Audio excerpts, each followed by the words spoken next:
Hello guys, how are you? I hope you're fine. Well, I'm Vanessa Fernandes and I'm an English teacher at Colégio Força Máxima.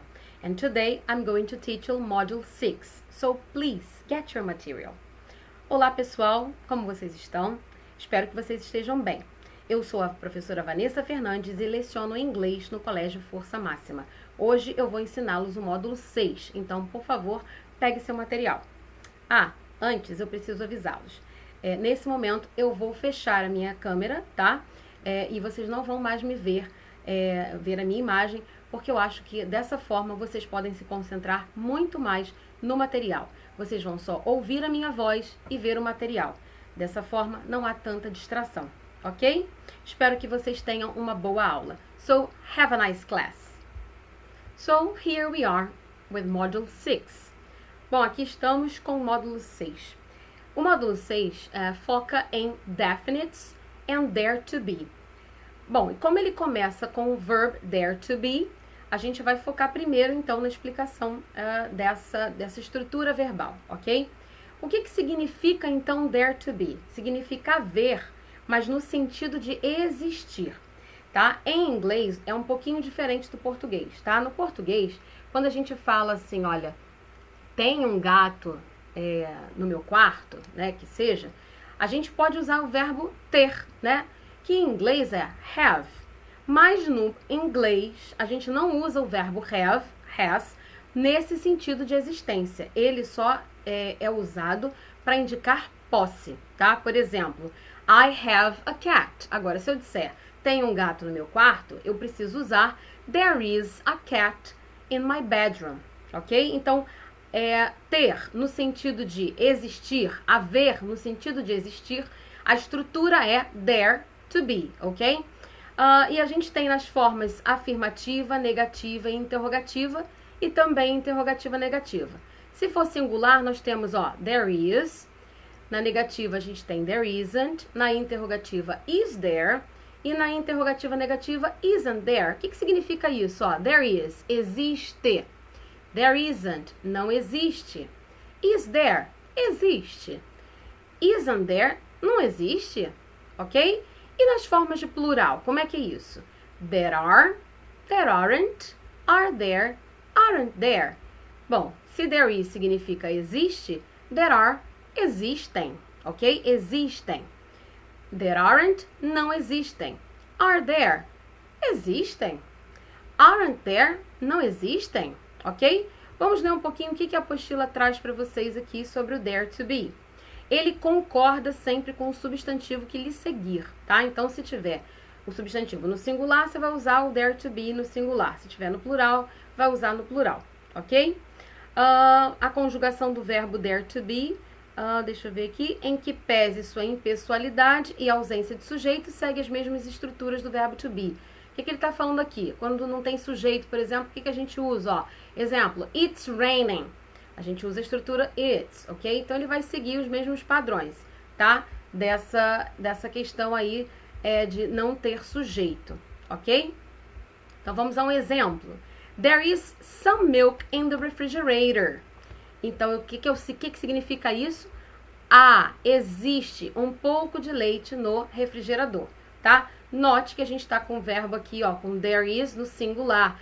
A palavra milk é incontável, uncountable. Por isso, o there is está no singular, ok? Por isso, a estrutura está no singular. There is some milk in the refrigerator, ok? O que mais que a gente tem de exemplo? Vamos lá, vamos descer aqui. Olha o próximo. There are a lot of people waiting outside. There are a lot of people. People é plural. Sendo people plural, eu preciso usar a estrutura do dare to be no plural. Então, there are a lot of people waiting outside. Existem muitas pessoas esperando do lado de fora, ok? Vamos voltar aqui para cima, porque ele traz agora, a apostila traz pergunta. Is there a dictionary in this library? Olha para cá, a dictionary, singular, um dicionário. Eu quero saber se existe na biblioteca, ok? Então, is there? Agora eu pergunto sobre enough seats. Seats são assentos. Are there enough seats for everybody? há assentos suficientes para todos? Are there, porque eu estou concordando com sits, ok? Well, I hope you got it. Eu espero que vocês tenham entendido. Mas vamos lá. Observação. É muito importante pontuar que em português fazemos o uso informal, popular do verbo ter, com a ideia de existir. Ó, o que eu acabei de falar logo no início da explicação, tá? Isso não acontece em inglês. O verbo ter em inglês transmite a ideia de possuir. Se quisermos usar ter com a ideia de haver, existir, somos obrigados a usar o verbo there to be, ok? Foi o que eu falei para vocês aí no início do vídeo, ok? Bom, agora a gente vai focar em infinitive pronouns, ok? Eu acredito que vocês já tenham ouvido falar, né, de some, any, no e os seus derivados, tá? Os seus compounds.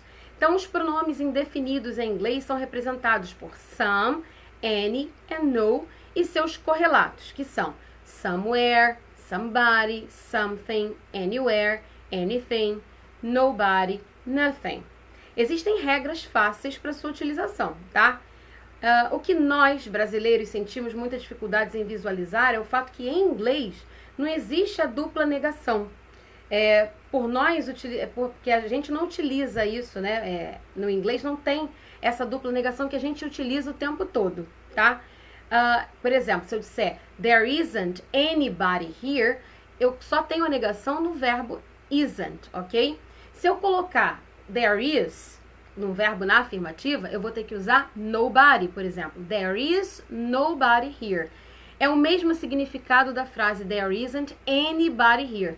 Mas, se eu coloquei o verbo na afirmativa, o que vai mostrar a negação nessa frase é o no, o seu compound, nobody, ok?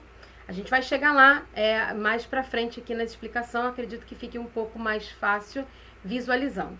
Vamos lá então. Sob a ótica da lógica matemática, inclusive a língua inglesa seria mais correta. Notem as aspas, pois já que a língua é um fenômeno dinâmico e imutável, o mais correto é uma escrita, uma estrita questão de referencial. I'm sorry. Se eu digo não quero nada, analisando matematicamente, chegamos à conclusão de que se quer alguma coisa, tá? Explica-se. Imaginemos dois quadros. Um onde existe uma caixa e um vazio. Ou seja, esse quadro que tem a caixa e esse outro que não tem nada, tá? Qual deles representaria nada? É claro que o quadro vazio, esse aqui. Se eu digo não quero nada, estou excluindo esse quadro, né? O que sobrou? O quadro que representa alguma coisa. Essa frase em inglês seria dita I want nothing. Ou ao pé da letra, eu quero nada. Mas vamos à regra, tá? Eu acho que não ficou tão claro assim para vocês, porque a gente não usa dessa forma em inglês, né? Em português. Sorry. Então, a gente vai ter que explicar isso para vocês em inglês mais esmiuçadinho, tá? Vamos lá. Uso do some. Some quer dizer algum, alguma, alguns, algumas. Seus principais correlatos são somebody, ou então someone, para falar sobre alguém. Something, que é algo, alguma coisa. Somewhere, que é algum lugar. E somehow, que é de algum modo, etc. Como é que a gente usa o some e esses derivados? Em frases afirmativas. Primeiro uso. Frases afirmativas. Então, olha só. There is some time I don't see her. Tá? Sometime. O verbo está na afirmativa e eu quero dizer que tem algum tempo, né? Existe algum tempo. Então, there is some time. Frase afirmativa usando some. Outro exemplo. She has some money to buy the tickets. Ela tem algum dinheiro, ok? Então, note que esses dois aqui foram usados na afirmativa. Essas duas frases foram afirmativas e ambos estão fazendo referência concordando com algo incontável. Por isso que o verbo está no singular, tá? Então, vamos lá. She has some money to buy the tickets. Ela tem, aqui é sentido de posse, e aqui there is, porque é sentido de existência, ok? Bom, vamos a outro uso do some. em frases interrogativas quando se espera uma resposta afirmativa, tá? Por exemplo, can you lend me some money? Quando você pede emprestado alguma coisa, você espera que a outra pessoa te empreste, né? Então, can you lend me some money? Olha aqui o uso do some, tá? Você pode me emprestar algum dinheiro? Is there somebody to help me? Tem alguém que possa me ajudar? Quando você fala isso, você imediatamente acredita fielmente, piamente, que alguém vai dizer que pode, né, te ajudar. Então, nesse tipo de frase interrogativa, onde você espera uma afirmação, uma ajuda assim, espera que a resposta seja afirmativa, você vai usar some, ok? E quando você oferece alguma coisa a alguém, olha aqui, ó. Would you like some coffee? Gostaria de um café, de um pouco de café? Então, o some também é usado para esses oferecimentos, tá? Observe no exemplo um outro uso de some, que é fazer a função do artigo indefinido antes do substantivo, de substantivos incontáveis, como é o caso aqui, ó. Coffee é incontável, tá? Bom, que mais? Onde mais eu posso usar some? Antes de numerais, significando aproximadamente, tá? Então, vamos ver aqui o exemplo. He played that game straight for some 7 hours. Some 7 hours. Aqui ele está usando nesse sentido de aproximadamente. Por aproximadamente 7 horas. Ele jogou aquele jogo direto. Straight é direto. Por aproximadamente. Esse some é nesse sentido, tá? Antes de numeral ali, ok? E como é que a gente usa N? Ó, calma que a gente vai chegar lá na utilização das frases que não podem ser de dupla negação, tá? Explicar novamente aquela história do eu quero nada, eu não quero nada, ok? A gente já vai chegar lá, não fiquem aflitos. Uso de any. Any tem absolutamente o mesmo valor semântico de some, ou seja, também significa algum, alguma. Só diferindo no uso, tá? Ele só vai ser usado em outros tipos de frases, tá? Seus principais correlatos são anybody, anyone, que significam alguém, anything, que é algo, alguma coisa, anywhere, algum lugar, tá? Ou lugar algum, anyhow, de modo algum e etc. O que acontece na tradução é o fato de, em português, usarmos o duplo negativo, como já foi dito anteriormente, tá? Teremos, então, a tradução como nenhum, nenhuma, tá? A gente já vai ver aqui exemplos. Any é usado nos seguintes casos. Em frases, sentenças negativas. Observem. I don't have anything to tell you. Ou seja, olha aqui, ó, eu não tenho nada para te dizer. Negativa e o anything aqui funcionando como nada, tá? There aren't any books on the table. There aren't any books on the table. Não há nenhum livro sobre a mesa, tá? Vou chegar já lá no no. Calm down. É importante salientar que uma palavra negativa contamina a frase, tornando-as também negativa, tá? Deixa eu ver aqui. As principais palavras negativas são never, hardly, seldom, rarely, scarcely, without, barely e etc, tá? Never é nunca, hardly raramente, hardly ever, por exemplo, tá? Rarely também é raramente, assim vai, ok? Então, olha só o exemplo aqui, ó. I've never seen anything like this. Nessa frase, o verbo está na afirmativa, mas o never traz o sentido negativo. Então, por isso, a gente vai ter que usar anything, ou o any, né, em seus derivados. Se fosse uma outra frase que não falasse sobre coisa, a gente estaria usando aqui algum derivado de any, tá? Se, por exemplo, ó, eu nunca vi ninguém nessa sala, digamos, tá? I've never seen anybody in this room, tá? Então, aqui seria um outro derivado também de any, porque eu tenho esse valor negativo aqui através do never, tá? Então, aqui nessa frase significa eu nunca vi nada como isso. Tá, eu também posso usar o any com frases interrogativas, mas lembre-se, se a frase for fazer um oferecimento, ela é interrogativa, mas é uma oferta, um oferecimento a alguém, eu uso some. Se você está esperando uma resposta positiva tá, da sua pergunta, como aquele exemplo, né? Can somebody help me? Que alguém pode me ajudar? Aí o uso é com some e seus derivados. Mas em outros casos, frases comuns, interrogativas, usa-se any e seus derivados, tá? Exemplo: Is there anybody there? Há alguém lá? Does he have anything to say? Ele tem algo a dizer? Outro uso de any em condicionais, nas frases que indicam condição. Por exemplo, call me if you need anything else, ok? Call me if you need anything else. Me ligue se você precisar de alguma coisa. Então, nas frases que expressam condição, tá? Então, quando é que você vai precisar ligar para a pessoa? Em qual condição? Se você precisar de alguma coisa, tá? Então, é isso. Call me if you need anything. Usamos, então, os derivados de any com os condicionais, tá? E deixa eu ver se tem mais alguma coisa aqui em cima. Não. E o uso de no? É agora que a gente vai falar daquela questão, tá? Da negativa, de não usar dupla negativa, né? No inglês e tal. Então, vamos lá. O uso de no. No é usado no sentido de nenhum, nenhuma. Seus principais correlatos são none, que significa nenhum. A gente está falando de pessoa aqui. Nobody, no one, tá? None, desculpe, pode ser nenhum de coisas, tá? Por exemplo, have you seen my book here? No, sorry, I've seen none. Ou seja, eu não vi nenhum. Não, desculpe, eu não vi nenhum, ok? E de pessoa, nobody e no one, tá? Ninguém também, tá? Ninguém, nenhuma pessoa, ninguém, ok? É nobody, no one. None, nenhuma coisa, tá? Nothing, nada. Nowhere, lugar nenhum, tá? E etc. Então, seus derivados de no, ok? Esses são os derivados de no.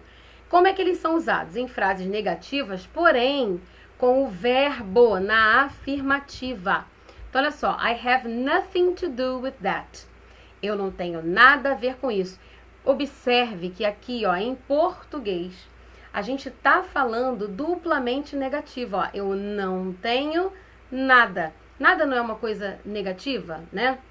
E eu não tenho. Olha o verbo aqui traduzido na negativa. Porém, observe que em inglês a gente não está falando dessa forma. Em inglês, o verbo está na afirmativa. I have nothing. Que se fosse traduzido ao pé da letra, e aí a gente volta lá naquela questão da caixa, seria I have nothing, seria eu tenho nada. Então, no inglês não tem dupla negação, tá? É que quando a gente traz para o português, a gente traz, né, da forma que a gente usa. E a gente usa dupla negativa, eu não tenho nada, tá? Vamos voltar lá da caixa? Olha como é que era o exemplo da caixa. Opa, vamos voltar aqui. Aqui, olha, da caixa. Lembra? Eu quero nada. I want nothing, tá? Ao pé da letra seria eu quero nada. I want nothing. Mas como é que a gente traduz? Eu não quero nada, né? No português. É isso que ele quis mostrar aqui. Espero que agora tenha ficado um pouco mais claro, tá? Bom, quando é que a gente usa o no e os seus derivados? Lembrando, frase negativa com o verbo na afirmativa. Então, I have nothing significa eu não tenho nada. Se fosse ao pé da letra, eu tenho nada. There is nobody there. Então, não há ninguém lá. Mas olha o verbo aqui, ó. There is. O verbo na afirmativa, tá? Continuando aqui, então. Em frases afirmativas, com o sentido de qualquer. Olha lá. Não, desculpe, esse daqui era do any, tá? No uso do any. Eu tava aqui embaixo e eu acabei pulando aqui. Então, vamos voltar aqui para a utilização de any. Tá? Vamos voltar então. Any eu também posso usar em frases afirmativas, mas olha só, diferente da utilização de some, é quando eu tenho o significado, o sentido de qualquer, ok? Ou quaisquer. Então, olha o exemplo aqui, ó. This place is calmer than any other. Olha a frase na afirmativa. This place is calmer than any other. Aqui o sentido é de qualquer e não de alguma. Então, por isso está sendo usado o any na afirmativa, tá? Então, olha o significado em português. Esse lugar é mais calmo do que qualquer outro, tá? Voltando então para no, tá? I'm sorry about that. Me desculpem por isso, tá? Que eu tinha que ter descido a apostila até o final. Mas vamos lá então. Voltando na utilização do no, lembrando, no então e seus derivados, a gente utiliza com sentido negativo, porém o verbo usado na afirmativa. Vamos dar continuidade então a ele. Repare que os exemplos são semanticamente iguais a I don't have anything to do with that, ou there isn't anybody there, tá? Preste atenção aqui, ó. Os exemplos são semanticamente iguais. I don't have anything to do with that. E there isn't anybody there, tá? Eu tô usando verbo na negativa e o derivado de any, tá? Esses exemplos são semanticamente iguais, tá? There isn't anybody there significa não tem ninguém lá e aqui eu não tenho nada a ver com isso. Ele está dizendo aqui o que ele quer dizer com esse exemplo. Que a gente usando o verbo na negativa, a gente vai ter esse mesmo significado, tá? De nenhum, nenhuma, tá? Do que o outro que a gente usou lá com o verbo na afirmativa, mas com os derivados de no. Vou explicar mais um pouquinho. Vamos lá. Se eu disser assim, ó. Vamos voltar no exemplo do no, para ficar claro aqui para vocês. Se eu disser assim, ó. Vamos voltar aqui. Se eu disser, there is nobody there, isso é a mesma coisa que there isn't anybody there. Acho que agora ficou claro, né? Se eu disser, there is nobody there, é a mesma coisa, o mesmo significado de there isn't anybody there. Qual a diferença então, professora Vanessa? A diferença é que aqui a minha construção verbal está com o verbo na negativa. Logo, eu preciso usar os derivados de N. E ali, no exemplo acima, eu estou utilizando a construção na afirmativa. Por esta razão, eu vou ter que usar os derivados de no. Como eu quero falar sobre ninguém, nenhuma pessoa, é nobody, ok? Então, vamos lá. O mesmo significado é a frase there is nobody there e there isn't anybody there. Ambas têm o mesmo significado, ou seja, não há ninguém lá, ok? A mesma coisa essa frase, I have nothing to do with that, equivale em significado a I don't have anything to do with that, ok? Outra observação importante. Atenção para a diferença entre none, que é nenhum, e no one, ninguém. None é utilizado com função pronominal, não necessitando, portanto, de substantivo após ele, tá? Enquanto no, obrigatoriamente, será seguido de um substantivo, por exercer uma função adjetiva, tá? Exemplo, ó, I saw no, preciso do complemento, no chairs.